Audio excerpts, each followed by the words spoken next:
the day my daughter told me. My hands were too embarrassing to walk her down the aisle. I stared at them for a long time. They were rough, cracked, and permanently stained from years of hard work. The skin around my knuckles was thick. There were old scars across my fingers, and no amount of soap could completely remove the dark marks that had settled into my hands over decades.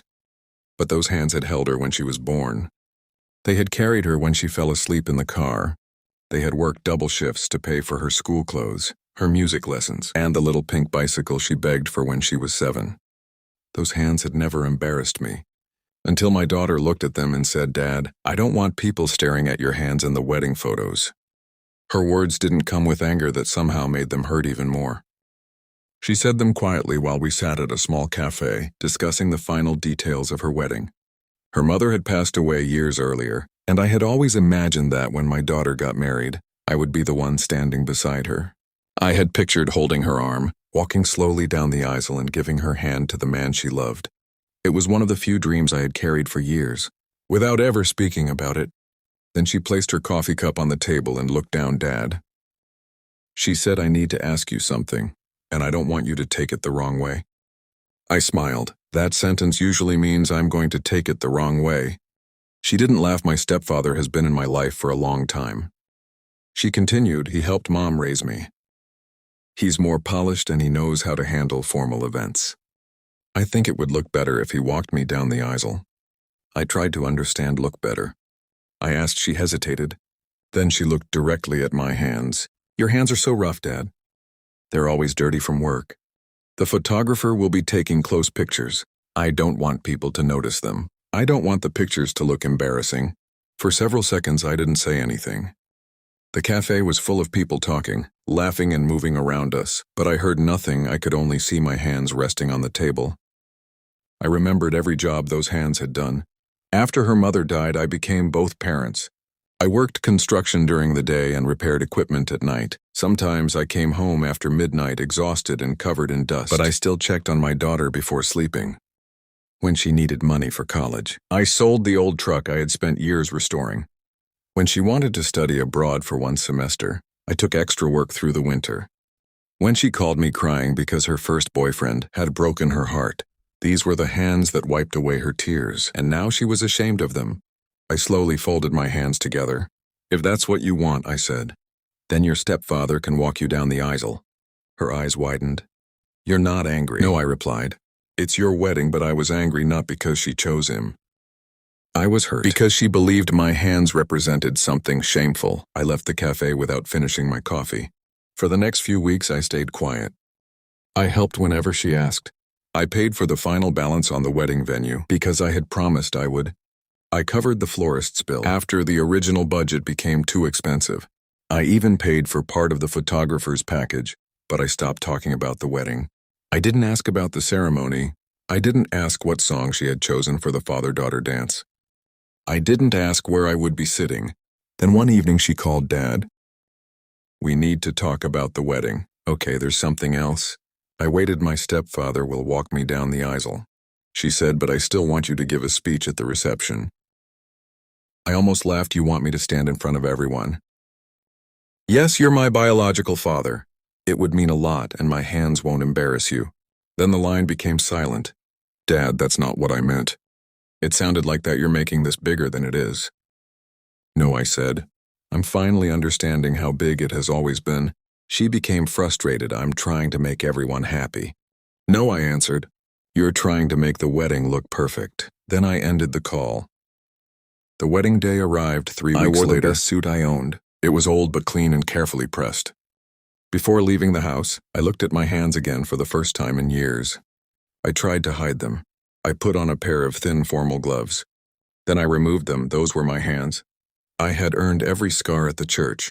I found my seat near the back. My daughter had placed me beside distant relatives.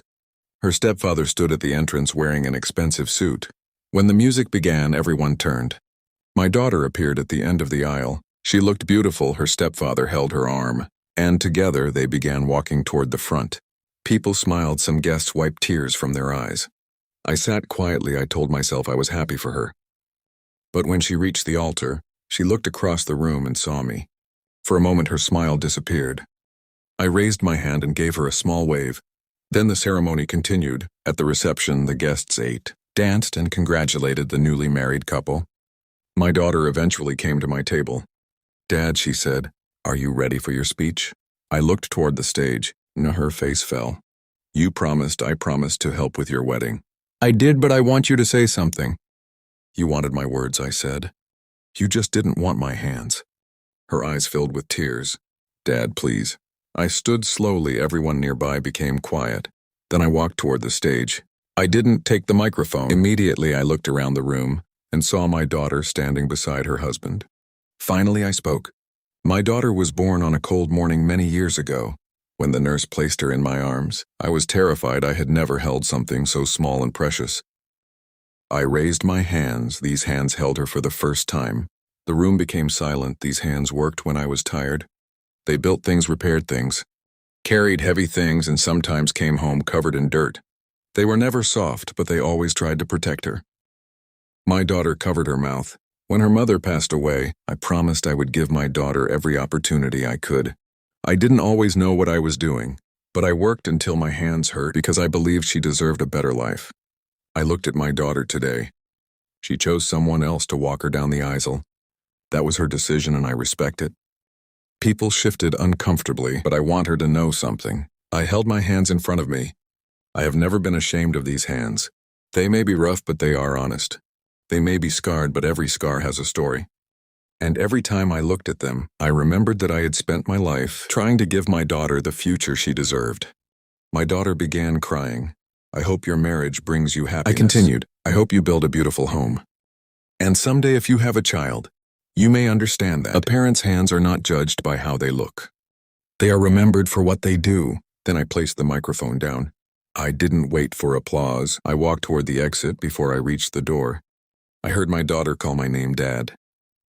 I turned. She ran across the room in her wedding dress. Her husband followed behind her, but she reached me first. She grabbed both of my hands. "I'm sorry," she cried. "I was selfish." I looked at her. "You hurt me, I know. You made me feel like everything I did for you was something to hide." She held my hands tighter. "I was wrong. I cared too much about pictures and what people would think. I forgot who made it possible for me to stand here." For a moment, neither of us spoke. Then she pulled me into a hug. "I want you to dance with me," she whispered. "You already had someone walk you down the aisle, but you're still my father." I looked toward the dance floor. The music began. My daughter placed one hand on my shoulder and held the other tightly. As we danced, people watched. Some smiled, some cried, and for the first time that day, I didn't try to hide my hands because my daughter was holding them. Not because they were clean, not because they looked perfect, but because she finally understood what they had done for her. Years later, she gave birth to a little girl. When I visited the hospital, she placed the baby in my arms. Then she looked down at my hands and smiled. "Grandpa's hands are strong," she whispered. I smiled back.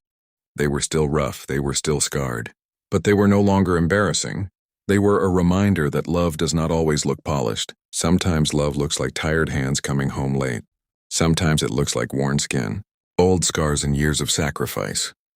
And sometimes the people we love need time to understand the value of the hands that carried them. That day, my daughter chose her stepfather to walk her down the aisle. But when she ran back to me, held my hands and asked me to dance, I realized something important.